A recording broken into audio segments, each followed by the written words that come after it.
જય માતા ખેડૂત મિત્રો, આજે તારીખ 28 માર્ચ 2025 આજની સવારની હવામાન અપડેટની અંદર માહિતી મેળવીએ તો ગુજરાતની અંદર ભર ઉનાળે કમોસમી વરસાદની સંભાવના. એપ્રિલની શરૂઆતમાં ગુજરાતમાં માવઠું જોવા મળી શકે છે. ક્યાંક ભાગોની અંદર માવઠાનો કહેર જોવા મળશે. 31 થી 5 એપ્રિલ દરમિયાન કચ્છ, સૌરાષ્ટ્ર અને દક્ષિણ ગુજરાતના ભાગો સાવધાન રહેજો.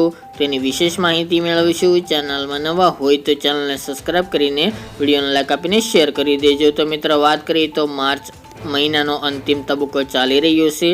માર્ચના અંત ભાગોની અંદર અને એપ્રિલની શરૂઆતમાં ગુજરાતમાં આકરો તાપ પડશે જ. સાથે સાથે મિત્રો આની વચ્ચે એક માવઠું પણ જોવા મળી શકે છે. ખાસ કરીને મિત્રો આગામી 31 માર્ચથી લઈને 5 એપ્રિલ વચ્ચે સૌરાષ્ટ્ર, કચ્છ અને દક્ષિણ ગુજરાતમાં કમોસમી વરસાદ ખાબકી શકે છે. ગુજરાતમાં માર્ચ મહિના બાદ હવે એપ્રિલ મહિનાની શરૂઆતમાં હવામાનમાં પલટો આવી શકે છે. આ સાથે જ મિત્રો 29 માર્ચથી એપ્રિલના શરૂઆત સુધીના દિવસોની અંદર ઉત્તર પૂર્વ ગુજરાતના ભાગો, કચ્છના મોટાભાગના ભાગોની અંદર છાંટા પડીને તેમજ અમુક વિસ્તારની અંદર હળવા ઝાપટા પણ જોવા મળી શકે છે.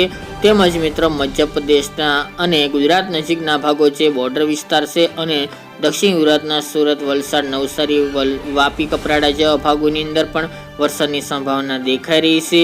એ સાથે સૌરાષ્ટ્રની અંદર દરિયાકાંઠાના ભાગોની અંદર હવામાનમાં પલટો જોવા મળશે. ભાવનગર હોય, સુરેન્દ્રનગર, બોટાદ, જૂનાગઢ, અમરેલી, પોરબંદર, દ્વારકા, જામનગર, રાજકોટ જેવા ભાગોની અંદર પણ હવામાન પલટાની સાથે મિત્રો છાંટછૂટથી લઈને હળવા ભારે ઝાપટા પણ જોવા મળી શકે છે. સૌથી વધુ અસર દક્ષિણ ગુજરાત અને સૌરાષ્ટ્રના દરિયાકાંઠાના ભાગોની અંદર જોવા મળશે.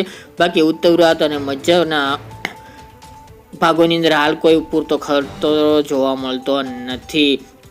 આ સાથે જ મિત્રો ભર ઉનાળે ગુજરાતની અંદર કમોસમી વરસાદ ખાબકી શકે છે. સાથે જ મિત્રો આગામી એપ્રિલ મહિનાની 19 તારીખથી ફરી પણ એક હવામાનમાં પલટો આવે અને વાદળછાયું વાતાવરણ જોવા મળી શકે છે. એમાં પણ માવઠું થશે કે નહીં તેની અપડેટ આગામી દિવસમાં જ જણાવીશું. આ સાથે જ મિત્રો તાપમાનનો પારો એપ્રિલ મહિનાની છેલ્લી તારીખો એટલે કે છેલ્લા અઠવાડિયા દરમિયાન 45 ડિગ્રીને પાર થઈ શકે છે. ત્યાં સુધી તાપમાન વધઘટ એટલે કે એવરેજ 40 થી લઈને 45ની રેન્જમાં 25 એપ્રિલ સુધી જોવા મળશે.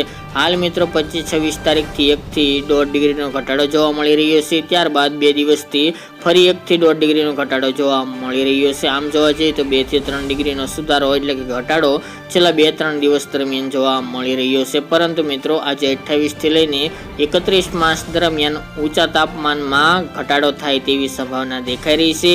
ગુજરાતમાં આવી રહેલા વાતાવરણમાં પલટાની કારણે ગુજરાતના મોટાભાગના તાપમાનમાં ઘટાડો થાય અને તાપમાન 40 ડિગ્રી આસપાસ ફરીવાર પહોંચે આ 3 દિવસની અંદર તેવી સંભાવના દેખાઈ રહી છે. ત્યારબાદ મિત્રો માવઠાનો કહેર જોવા મળશે.